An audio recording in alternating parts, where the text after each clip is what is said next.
ហើយជំរាបសួរលោកគ្រូនិងអ្នកនរគ្នាខ្ញុំបានឈ្មោះចេញពិសិដ្ឋមកពីថ្នាក់ក្រុមធូហើយសាកលវិទ្យាល័យភូមិន្ទភ្នំពេញបានធ្វើបទបង្ហាញពី Final Project e-commerce គោលបំណងរបស់project នេះគឺធ្វើឲ្យមានងាយស្រួលក្នុងការ order ទំនិញមានសុវត្ថិភាពជាងមុនជាទូរស័ព្ទlaptop អីជាដើមហើយសម្រាប់front end នេះយើងមានដូចជា coach មាន API client endpoints ហើយmodel នេះគឺយើងប្រើសម្រាប់ store data class like product like user order ជាដើម and provider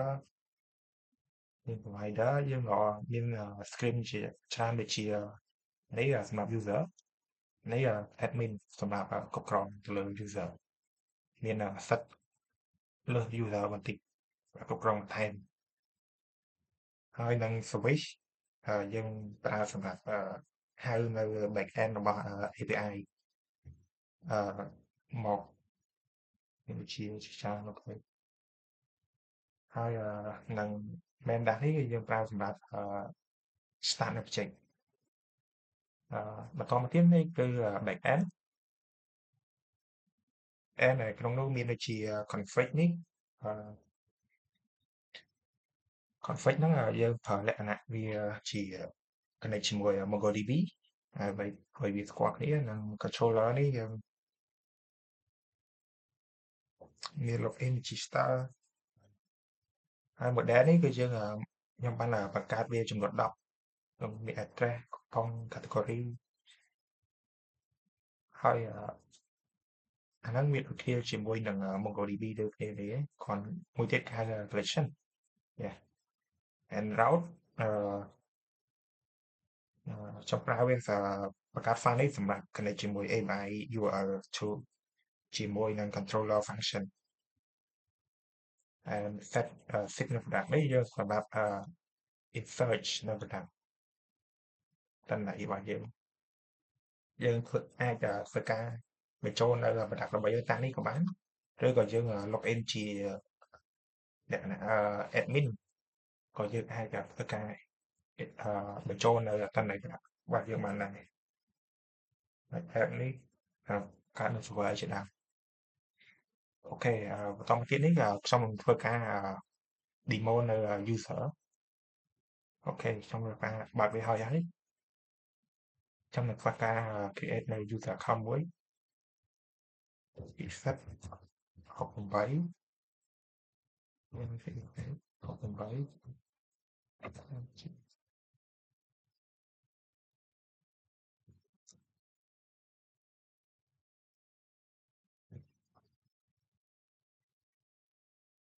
អូខេយើងធ្វើការ create មកដើម្បីបង្កើតនៅ account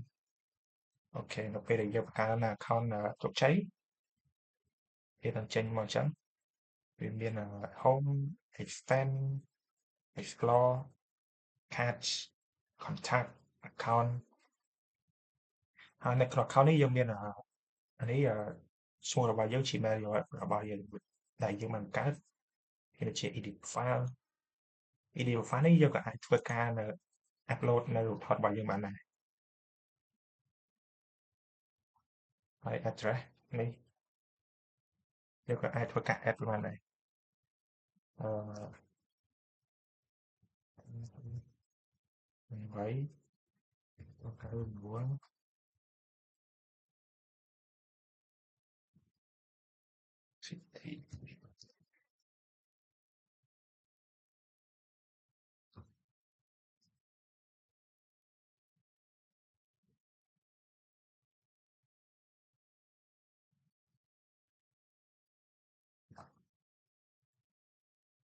អូខេនេះ address ដែលយើងធ្វើការ add វាបានជោគជ័យហើយយើងក៏អាចធ្វើការ delete វាបានដែរជាពាក្យ delete នេះគឺជា payment method យើងធ្វើការ pay តាមរយៈ API Payway order on Help Center Bank Fee អីជាដើមអូខេបន្តមកទៀតខ្ញុំនឹងការបង្ហាញពី category ហើយមានជាច្រើនដូចជា laptop អីជាច្រើន ហើយយើងក៏អាចធ្វើការ save វាបានដែរគ្រាន់តែវាយពាក្យវាចេញមកអូខេ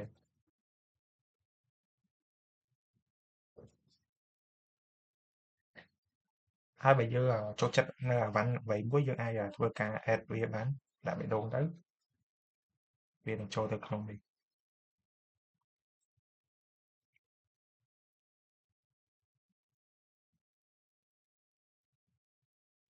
តមកទៀតយើងធ្វើការ add to cart វានឹងចេញមកនេះអូខេហើយបើយើងចង់ទិញអ្វីមួយឧទាហរណ៍យើងទិញអានេះមួយទិញឯកាន់នេះចុះអូខេយើងធ្វើការ add វាហើយដល់អានេះ stainless steel អានេះតម្លៃដើមយើងធ្វើការចំណាយទៅវានឹងសល់ប៉ុណ្ណឹងអានេះបើយើងបន្ថែមនៅទំហំ44មីលីម៉ែត្រវានឹងឡើងទៅតាមនឹងតម្លៃដើមអូខេហើយយើងក៏អាចធ្វើការ review បានដែរដូចពេលឧទាហរណ៍ថាយើងទិញហើយយើងប្រើទៅវាលក្ខណៈអាវ៉ាន់ហ្នឹងល្អយើងអាចធ្វើការ review feedback ដាក់ថាកូដអឺ product យើងអាចធ្វើការសម្រាប់ផ្កាយអាហ្នឹងសម្រាប់ con user យើងអាចធ្វើការ review វា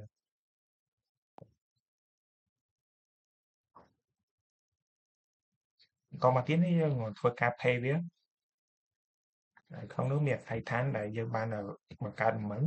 នឹង pay តាមរយៈ eBay Payway ហើយបើសិនបើជាយើងមាន coupon យើងអាច apply វាបានដូចជា20នេះវានឹងធ្វើការដកអាហ្នឹងនៅដកនៅ470 $439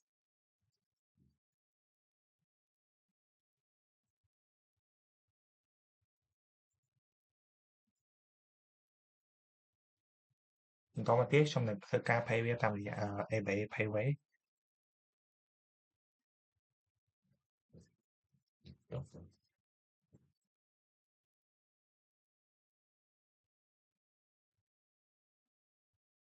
ខេនេះដល់ពេលដែលយើង pay បានជោគជ័យវានឹងចេញចឹងនេះនៅអាបានដែលយើង order មួយមិញអូខេយើងក៏អាចធ្វើការ review វាបានដែរដូចជាយើង pay ជោគជ័យaddress របស់យើង payment អាវ៉ាន់របស់យើងពីរមិញ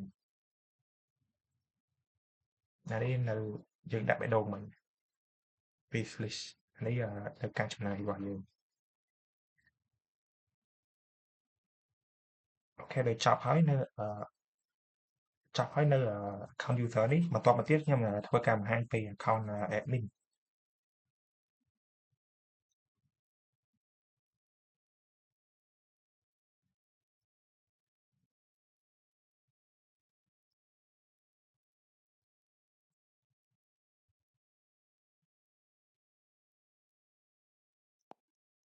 នេះ account admin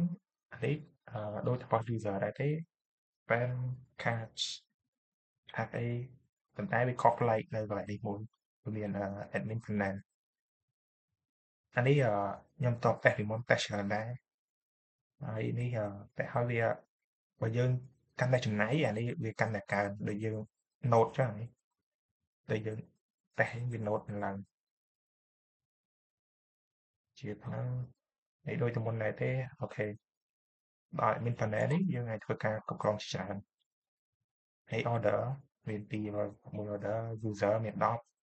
product មាន14អានេះអឺ63 payment ហ្នឹងវាមានទឹកប្រាក់ចំនួនប៉ុណ្ណឹងយើងធ្វើការតេស្តពីមុនមកមាន order នេះអាវ៉ាន់ដែលយើង order ពីមុន Except 68អានេះនៅ product ដែលយើងមាន10យើងក៏អាចធ្វើការ add បានដែរដូចជា iPhone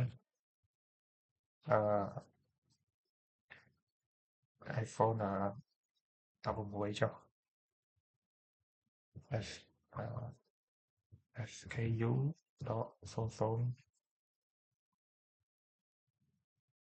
với brand đấy thì bây giờ lấy iPhone price 700 có 2000 stock iPhone 11 đây có phóng pin cho ok này là về giờ pass tới về trênรูปភាពដែលយើងដើម្បីផ្ទាប់ផ្ទាត់ហើយយើងក៏អាចធ្វើការ add នៅបើយើងមាន image ស្រាប់យើងក៏អាចធ្វើការ add វាបានដែរ description នេះយើងអាចដាក់group ដាក់ picture អូខេ add scroll លុយ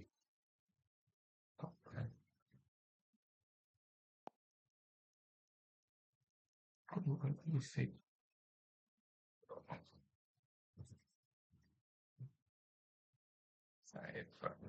10នេះដល់ពេលយើងបង្កើតใช้វាអញ្ចឹងហ្នឹងអានេះ user អានេះlà account ដែលយើង user ដែលយើងបានបង្កើតមិញពី pet68@gmail.com យើងក៏អាចកំឡុងទៅជា admin បានដែរហើយក៏អាចធ្វើការ remove ជា admin បានដែរអូខេនេះ category ដែលយើងធ្វើការក៏អាចធ្វើការ add វាបានដែរវាមានភាពងាយស្រួលដល់យើងនៅពេលដែលយើង add ប្រដាប់ពីក្រោយគេក្រោយទៀតយើងអាចវាយឈ្មោះទៅវាស្រួលរកជាមុនកំប៉ុងនេះយើងក៏អាចធ្វើការ add វាបានដែរដើម្បីយើងធ្វើការ promotion ហើយយើងមានកំប៉ុងក្នុង review នេះពិសេស68.com នេះuser review មកថាប្រដាប់ល្អអានេះដូចfeedback របស់ user អញ្ចឹង address នេះគឺជា address របស់ user ដែលយើងអាចធ្វើការ manage គ្រប់គ្រងវាបាននិង wishlist នេះuser មិញហ្នឹងដាក់បេះដូងហ្នឹងគឺមានន័យថា user ហ្នឹងអាចមានចំណាប់អារម្មណ៍លើហ្នឹងយើងក៏អាចធ្វើការ promotion ធ្វើការចុះតម្លៃជាដើមឬក៏ឲ្យកំប៉ុងទៅ account user ហ្នឹងក៏បានដែរដើម្បីឲ្យ user មានចំណាប់អារម្មណ៍អានេះ user add to cart ហ្នឹងមានន័យថា user ហ្នឹងដាក់អ្វីហ្នឹងចូល cart ហើយលក្ខណៈ user មានចំណាប់អារម្មណ៍ទិញយើងក៏អាចធ្វើការ promotion បានដែរអូខេហើយ resend the order បាន pay គេដូចអស់ហើយបច្ចេកខ្ញុំដូចអស់សំណឹងហើយជំរាបលាចុងក្រោយអូខេ